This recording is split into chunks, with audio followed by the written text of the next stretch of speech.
பூலோகத்தில் மனித பிறவி எடுத்த தேவி மாமரங்கள் நிறைந்த இந்த மாங்காட்டினை தேர்ந்தெடுத்து நெருப்பின் மத்தியில் கடும் தவம் புரிந்து காஞ்சிபுரத்தில் காமாட்சியாக அந்த ஏகாம்பரேஸ்வரரை மணந்தார்.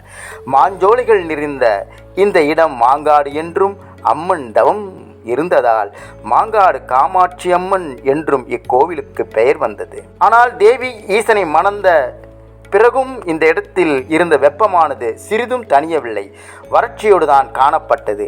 இந்த நிலையை மாற்றுவதற்கு ஆதிசங்கரர் ஸ்ரீ சக்கரத்தை பிரதிஷ்டை செய்து வழிபட்டு இந்த பகுதியை செழிப்புமிக்க பகுதியாக மாற்றினார். ஆதிசங்கரர் ஸ்ரீ சக்கரத்தை பிரதிஷ்டை செய்த பின்புதான் அந்த அம்மனின் கோபம் தணிந்தது.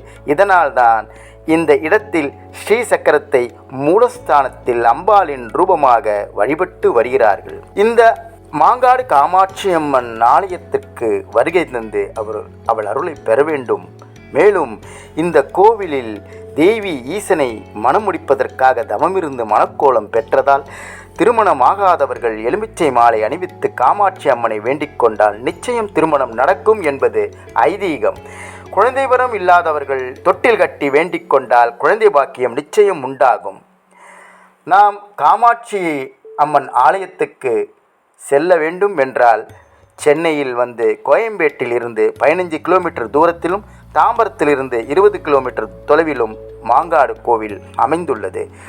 மாங்காட்டு அம்மனை நாம் தரிசிக்கும் நேரம் காலை 6 மணி முதல் மதியம் 1 மணி வரையிலும், பின்பு மாலை 4 மணி முதல் 9:30 மணி வரையிலும் அம்மனை தரிசனம் செய்து அவள் அருளை நாம் பெறலாம்.